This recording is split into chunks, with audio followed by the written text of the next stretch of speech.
What's the worst mistake you've made at work? Was showing a customer how to run his round baler, farm equipment, and ended up having the 1,000-pound round bale roll downhill, through a fence, and into a manned swimming pool.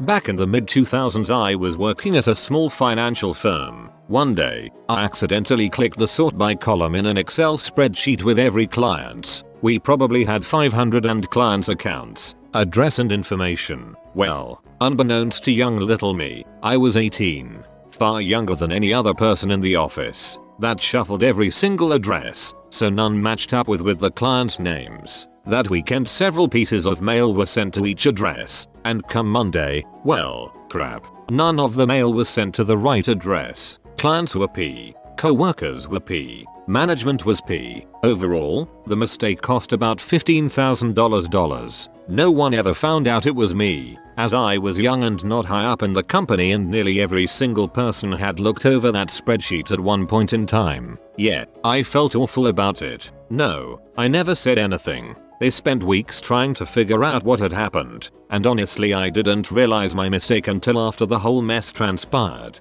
You didn't frick up. A sysadmin fricked up by allowing a business critical spreadsheet to be writable by you. I tried to throw a spool of Cat5 cable onto a scaffold, missed, and destroyed a rack of 8 Mercedes-Benz windshields. I feel your pain deeply. First time using the phones at work, I accidentally hung up on a girl who wanted to compliment how well the customer service was when she shopped there. I felt horrible. I'll show you some customer service. B-click. Scratched the wing of an F-15 by accident. They had to change the entire wing because of it. Who knows how many millions of dollars it costed. I worked for a catering company when I was 16. While working a pretty fancy wedding, I was tasked with pouring champagne at the bride and groom's table. I had never even opened a champagne bottle, so I obviously hadn't poured any either. I managed to spill champagne all over the bride, immediately after blasting her in the face with the cork. You just won the thread. Not as much monetary damage as other stories, but oh man, you fricked that one up. I was doing some vacuum leak testing in a $40,000 acrylic vacuum chamber that was filled with water dyed with methylene blue. We were using a 45-pound weight to hold the samples down. The weight slipped off the sample and crashed into the bottom of the tank, cracking the bottom plate of the tank and spewing all of its 30 gallons of blue water all over the freshly painted white floor in the lab. In my defense, my boss instructed me to use the weight even though I told him it wouldn't work. He was understanding. Told me to spread the water all over the floor to dye the whole thing, and slap some silicone cork onto the crack. I did both and continued to test once the cork had dried. Believe it or not, the cork held. I convinced him to let me buy a clamp to hold the samples down for the rest of the testing. Haha. And look at the bright side. Now you have a lovely blue floor. I saw a co-worker drop and destroy a $585,000 computer for the B-1B during production. Mentioned to the pilot that his red light on the wing was out. Grounded the plane on Thanksgiving night for 12 plus hours. Worst part was the pilot announced to the 150 plus people on the plane that it was my fault that we weren't able to leave. I was 18 at the time, and scared as heck working the check-in counter for the next 12 hours with a mob of angry passengers. All they were missing were pitchforks and torches. Thanksgiving and bam. What 2007. Best one ever. Frick that pilot.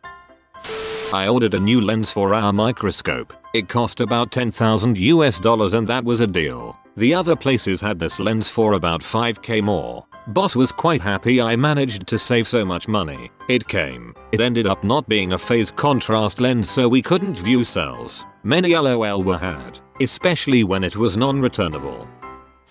I traveled to Brazil to do volunteer work and met a beautiful girl. I spoke almost no Portuguese, but we got by and I ended up staying at her house for a week while I had a week in transit traveling between places. Her family was so nice to me. They made me dinner lunch every day and I didn't pay a cent. It was the best week, until the girl and I wanted to watch a movie, but I was told that my feet were too dirty to lie on her bed. I was out playing with her dog, and I had to wash them. I jumped over her to go to the bathroom, but slipped on the way. I landed on her and badly dislocated her knee. She was screaming in agony and was in a lot of pain. I ran for her mother and called her in broken Portugals to come help. Her mother, father, 2 brothers and even the dog, who I had to hold back, were in the room, and I had to explain to them in broken Portuguese why their daughter sister was crying in agony and how her knee is dislocated. I was told that it was the worst pain she had ever felt in her life. Worst part about it, she was going on a fancy cruise in 2 weeks time and had to spend the whole thing on crutches, i.e. no stilettos, no dancing, nada.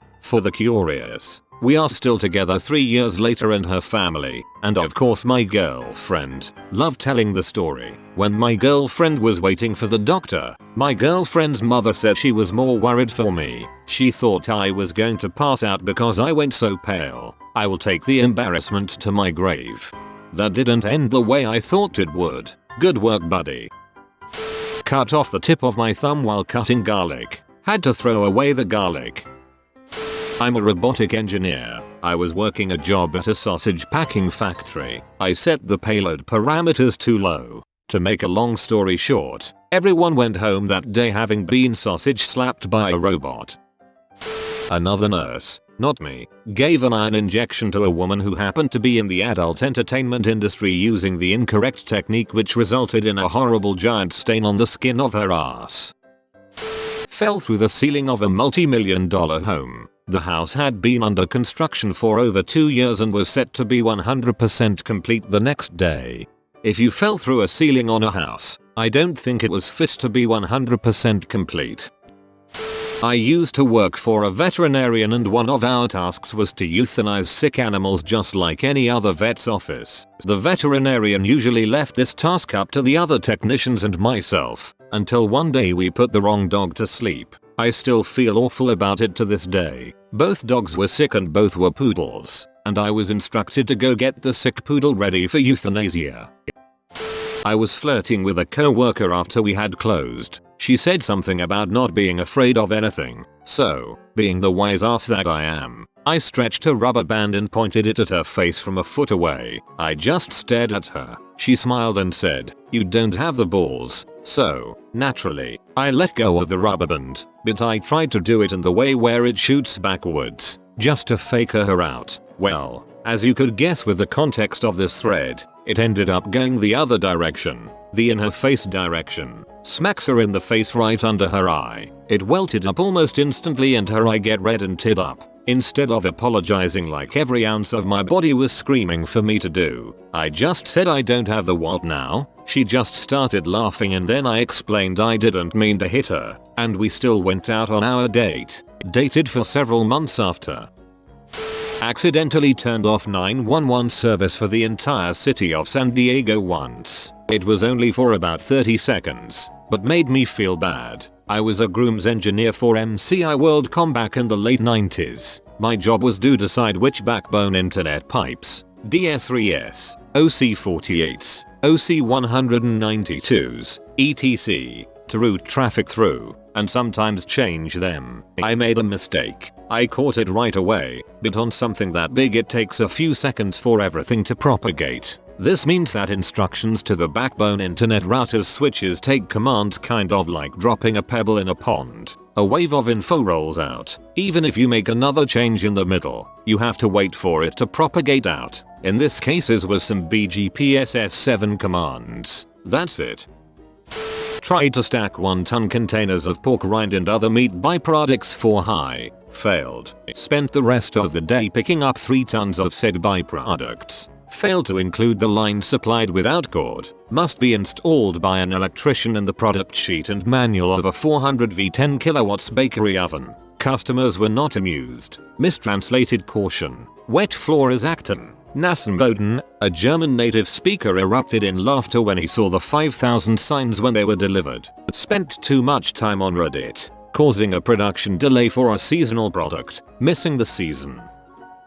The drama for Rise Against came into the bank I worked at to exchange a few grand worth of Canadian money back to USD as they just finished playing out there on tour. I was starstruck and nervous as heck. Ended up not paying attention to my screen and gave him about $300 too much. A couple months later we had to go into his account and take the extra money back out. My service manager just thought it was funny because she knew how nervous I got around him. I clean movie theaters and a few of the workers were screwing around having a war throughout the day, so we planned to drop a bucket of popcorn on one of our co-workers when he walked in to clean. I readied myself above the stairs to drop the bucket. When my friend at the bottom gave me the signal, I dropped the bucket. It was a perfect hit, except it hit my manager. A perfect headshot. Luckily the manager I hit just laughed and threw the bucket back at me. I mistakenly applied a sick leave when I'm really fit to report for work. You so gangsta, man. I am a chef. One time a few years back, this young kid on the line left his knife in an awkward position and went for a smoke break. My dumb boss grabbed the knife from the blade end and nearly sliced my fingers off. I started bleeding profusely all over the cutting board and salad station. A busboy drove me to the nearest hospital where I had to take a drug test and receive 9 stitches. The owners of the restaurant paid for everything and I got a month off of work paid. It was probably one of the dumbest things I had ever done. I needed the break though. I get about 3 people threatening me with lawsuits each week, but that's how I know I'm doing my job well. Man, I hate my job. I worked at a nice restaurant in high school, and I was stupid. We had a large private party, and we needed champagne glasses at the bar in the front of the restaurant. They were all in the back. I had a great idea. I just put them all on a tray and walked them through the crowd to the front. Champagne glasses, being tall and thin, and not very stable, and hard to balance, let alone when you are trying to put about 100 on a very large tray. But it was fun putting them all on the tray. Then I try to pick it up and immediately spill all of them on the floor. Fortunately I was still in the kitchen, but I destroyed so many glasses. Yeah, that's the end of the story. I broke 2 Rolex watches in one shot. Accidentally took down my company's corporate network one day. I used to work on a nuclear missile carrying submarine. During missile ops, a missile was pulled up and out of a tube. Well, we have procedures for a reason. The procedure wasn't followed exactly like it was supposed to when the missile hit a ladder left in the tube. Big freaking deal. Like the president gets a phone call from someone within a half hour, big deal. My job is not involved with the missiles, but I was there and holy tea, I have never seen so many high ranking people so off scared. I used to work in a factory that used liquid aluminum to make car parts. My crap job was skimming the impurities off of the top of the tanks that held the aluminum. Accidentally knocked a fiberglass cover into a tank of boiling aluminum. Had to shut down an entire factory with hundreds of workers because of the acrid smoke. I work as a system admin on a payroll application, PeopleSoft. I had been running queries in the database most of the morning when someone requested some data be dumped from one of our test environments. I got the script, pre-written, and ran it, but forgot to log out of the production database and into the test database. We had to restore from the previous night's backup and manually reapply all the logs. Took us about 10 hours to get back where we were before I screwed up. From that day on, I always back up the tables before any mod, which is a good practice anyway, regardless of the environment. One of my all-time greatest moments while working at a call center for large telco. We worked the shift that closed the queue for the state. Customer called in to disconnect a home phone line. I transposed the number and disconnected the main line for a 250 line apartment complex. With the main number disconnected, all the lines under it went out of service and were removed from the database. As it was the last call of the day, no one was there to pick up to fix it. By the time the queue opened in the morning, the automated line assignment system had started assigning dozens of numbers from the complex to new customers who were waiting for service. Took about 2 days with 3 people working all day to clean up. Many credits were issued for many dollars when that was done. You have been visited by the pizza of sleepiness. Good dreams and rest will come to you, but only if you comment sleep tight. Pizza. If you are new to the channel, you can subscribe. I publish new videos every day. Until then, check another video, or don't. Either way, have a great day, you magnificent people.